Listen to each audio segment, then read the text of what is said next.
Hello, this is a Riverside Chat. This is, me the first time sitting down in one of my favorite spots next to a tree that I'm trying to protect. Love cedar trees. Um,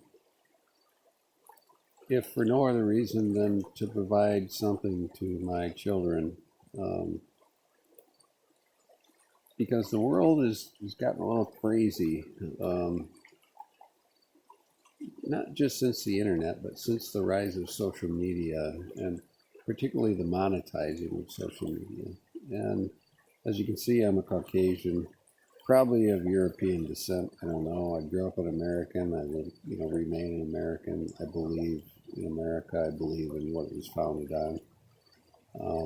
We're not that old, really. We're really not that old. And something that I'm seeing, which I guess would be the tone of this contribution is the media. When I grew up, I'm in my 50s, okay? And when I grew up, there was something called the news, and there was something called journalistic integrity. I don't see it anymore. So let me backpedal a little bit. When I grew up, there was the news, and it was limited. There wasn't the internet. It wasn't 24/7. It wasn't ubiquitous. It didn't just exist 24 hours a day. You had your morning local news. You had your afternoon local news. You had your evening local news. You had your local paper from the largest city next to you or community. And then, maybe you had delivered on your doorstep once, every day of the week or just on Sundays, newspaper from the largest city next to you. I'm in Michigan, so that would be like the Detroit Free Press or the Detroit News. And that was it, and there wasn't a way to measure who subscribed. I mean, they knew their subscription, but they didn't know what they aligned with the way you can today, in with the internet, where you can not only find out who subscribed, but what it is that they like and how you can target them that way. And I thought that was a very grounding thing for media at that point, because they just needed to make some money, right? By reaching the largest base that they could. And even though there was such a thing as journalistic integrity, it almost forced the hand that there had to be journalistic integrity. You had to just be a news person, have integrity, present the news, let people decide what to think and how to be, right? Then came cable TV, and that expanded things a little bit. And cable TV was when the 24/7 news cycle came to be. And still, they did a terrific job of presenting you news. But the neat thing was, when they had to fill that time slot, they filled it with some very unique things, some very human things, and things that were a little bit more global than what we might have experienced through our local news and the evening news. That was national, and it was still terrific because it was educational, and but it wasn't coming at you; it was coming for you. It was providing you with information. Then came the internet, which is awesome. I would never say it's not. And but along with the internet came the ability to measure. Who's our audience? How often are they clicking? What can we do to feed that desire to click, to watch our advertising, and things like that? So, and then the 24-hour news cycle grew as well. So I think what that did was foster an environment where the news could kind of choose who they wanted to be. Journalistic integrity disappeared. The news ceased to be the news. What was the news became the National Enquirer and the Star.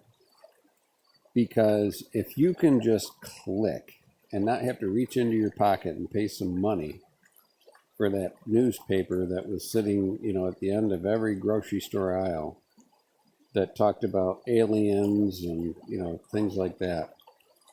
Guess what? That's a simple thing to do, to click. And then present in front of your eyes some advertisement that, makes people money. So you take that, and we're going to go into some economics, some very simple economics here. Based on the last election, Clinton versus Trump, you could pretty much slice a knife right through the middle of the country, right? Yes, the popular vote was like 4 million off or something like that. I don't recall. So now let's go into the economics of it. Very simple economics education here. If you are on a beach, let's say it's Daytona Beach in Florida, and you're the first person to come up with the idea, I'm going to build an ice cream stand on the beach, because the ice cream stand has got to make money. People are hot, they want some ice cream, right? Where are you going to build that ice cream stand? Are you going to build it on this end of the beach, or are you going to build it on that end of the beach? You are not going to build it on either end of the beach. You're going to build it right in the middle of the beach, because in that regard, you can get half of the beach on that side and half of the beach on this side. Pretty simple economics, right? All right, well, what if somebody else comes along and says, hey, that guy's making some coin. I want to make some coin too. I'm going to build my own ice cream stand, or maybe a frozen yogurt stand or something, but we're going to call it ice cream just to make everything even, right? Where does he build his ice cream stand? Or her ice cream stand? Or Z's ice cream stand? They're going to build it on this side of the beach, or they're going to build it on that side of the beach. Let's assume that the product is equally good. They're going to build it right next door to the original ice cream stand. Because all things equal, if all things are equal, the service, the quality of the product, and everything else, then the only defining factor is how long you have to walk to get your ice cream, right? People on this side of the beach are going to walk to that ice cream stand. People on this side of the beach are going to walk to that ice cream stand. They both profit. Now let's apply this to the mass media today, okay? And I'm not saying this is the only reason, but I'm saying this is hypothetical. The news now is global. It's not community news any longer. It's not national news any longer. It's world news. And if you can get half of the populace to click on your stuff, you're going to do it, right? If you can make half of the world who's internet savvy and can watch these things click on your things, you're going to do it. And what are you going to do? You're going to feed that desire. Because if you draw the line along the lines of where people lean emotionally, politically, things like that, you're going to try to continue to feed that desire to make people feel good about their own thoughts and feelings. And so now we no longer have news. We have people who are making money pandering and selling to you what you already want to hear. And it goes both ways. You know, you got the if you hate Trump, guess what? You're going to click on every hate Trump link that you can find.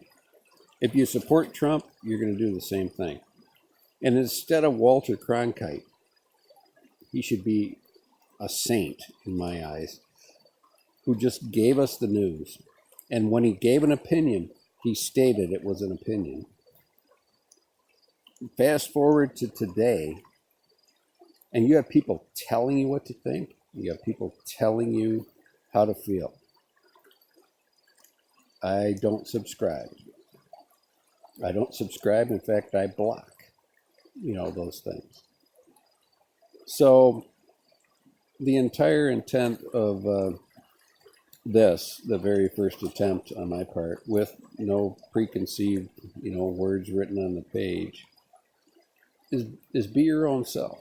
We have to put up filters today that we never had to put up before, because journalistic integrity, for the most part, is dead. It's about the money. It's about your clicks. And there are people getting rich out of feeding your desires like a drug to feel good about what you think. That's not the end of the world, but you have to try to look at the other side, because the other thing about the internet is it does give you opportunities to hear intelligent debate on all of these matters. And I just ask that we all try to be as intelligent as we can. I don't like the divisiveness of this country. I don't like it when it's fed to us by people making millions of dollars by controlling what they call the news and what they have, where they're trying to establish the narrative and shove it down our throats. This is America. I believe in America, and I believe in our freedom, and more to come. Take care.